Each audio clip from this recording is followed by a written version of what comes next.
મિત્રો આજે આપણે વાત કરવાના છીએ વાજપાઈ બેંકેબલ લોન યોજના વિશે, જેમાં નાના વ્યવસાય માટે તમને 8 લાખ રૂપિયા સુધીની લોન છે એ આપવામાં આવે છે.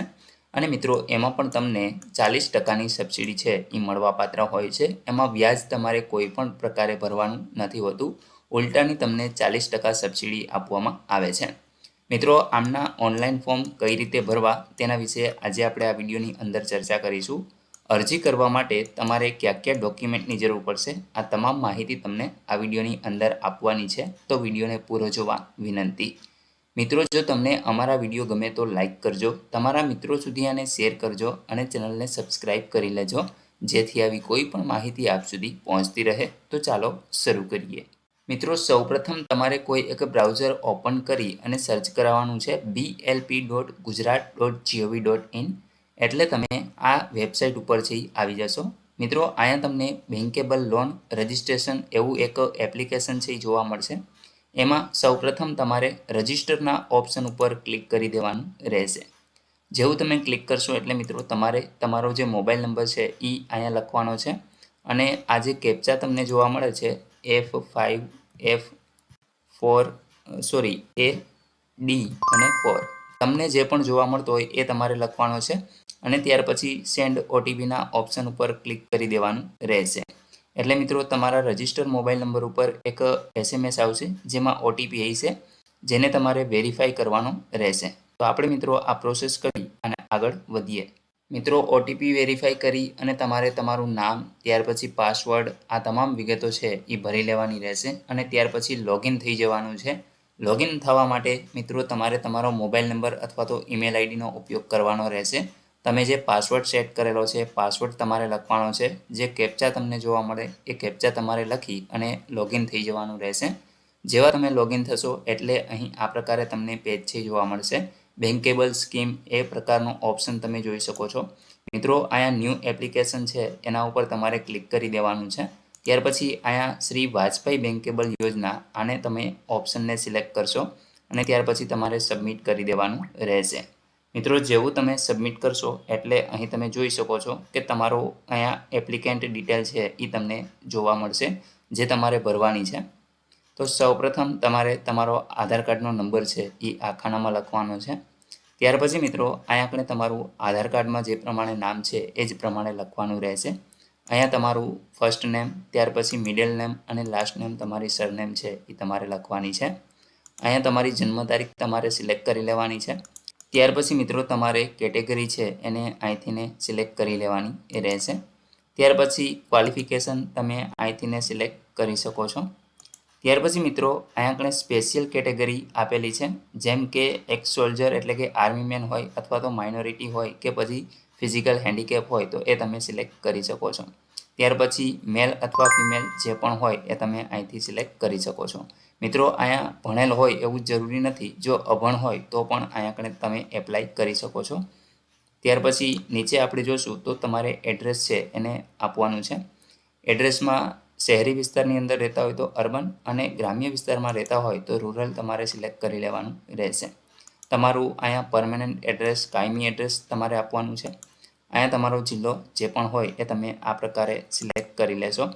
ત્યાર પછી મિત્રો તમારો તાલુકો છે એ તમારે અહીંથી સિલેક્ટ કરવાનો રહેશે. અને ત્યાર પછી તમારા ગામનું નામ છે એ તમને અહીંયા જોવા મળશે. જો સિટીનું ભરતા હશો તો વોર્ડ નંબરનું ઓપ્શન તમને જોવા મળશે. ત્યાર પછી મિત્રો પિનકોડ નંબર આવશે. અહીંયા તમારો મોબાઈલ નંબર અને ઈમેલ આઈડી આપવાનું છે અને ત્યાર પછી નેક્સ્ટ કરી દેવાનું રહેશે. મિત્રો જેવું તમે નેક્સ્ટ કરશો એટલે અહીંયા બીજું સ્ટેપ છે એ ખુલી જશે. તમે જોઈ શકો છો કે હવે તમારે યોજનાની ડિટેલ છે એ ભરવાની છે. અહીંયા આગળ તમારે તમારા ધંધાનું જે પણ નામ રાખવું હોય એ નામ તમારે આપવાનું છે. અહીંયા આગળ મિત્રો તમે કઈ જગ્યાએ ધંધો કરશો એનું એડ્રેસ તમારે પૂરેપૂરું આપવાનું છે. શહેરી અથવા તો ગ્રામ્ય જે પણ હોય એ તમે અહીંયા સિલેક્ટ કરી લેશો. ત્યાર પછી મિત્રો અહીંયાથી તમારે તમારો જિલ્લો છે એ સિલેક્ટ કરી લેવાનો છે. જે પણ જગ્યાએ તમારે વ્યવસાય કરવાનો હોય અહીંથી તમારે એ જ રીતે તાલુકો સિલેક્ટ કરવાનો છે. અને અહીંયા મિત્રો તમારે ગામનું નામ અથવા તો જો સિટી હોય તો વોર્ડ નંબર છે એ સિલેક્ટ કરવાનો રહેશે. ત્યાર પછી મિત્રો અહીંથી તમે એરિયા છે એ તમારો સિલેક્ટ કરી લેશો. અહીંયા તમારો પિનકોડ નંબર, ત્યાર પછી મિત્રો તમારા ધંધાનું જે સ્થળ છે એ મિત્રો તમારું પોતાનું છે કે પછી અન્યનું, તો એ રીતે તમે અહીંથી સિલેક્ટ કરી શકો છો. ત્યાર પછી તમારા ધંધાની જે ડિટેલ છે એ આપવાની છે, જેમ કે તમે શું કામ કરવા માંગો છો. તો અહીંયા આગળ મિત્રો ઇન્ડસ્ટ્રીયલ હોય તો એ, સર્વિસ હોય તો એ, અને બિઝનેસ હોય તો એ. તો એ રીતે તમે અહીંથી સિલેક્ટ કરી લેશો. તો અહીં મિત્રો તમે જોઈ શકો છો કે ઘણા બધા પ્રકારના જે વ્યવસાયો છે એ અહીં આપણે આપેલા છે. મિત્રો જો તમારો વ્યવસાય આમાં ન હોય તો તમે અહીંથી સર્વિસની અંદર ગોતી શકો છો અથવા તો બિઝનેસની અંદર પણ ગોતી શકો છો. પરંતુ આપણે મિત્રો અહીં આપણે બ્રાસપાર્ટનો ધંધા માટે લોન જોઈ છે, તો મેં ઇન્ડસ્ટ્રી સિલેક્ટ કરેલું છે.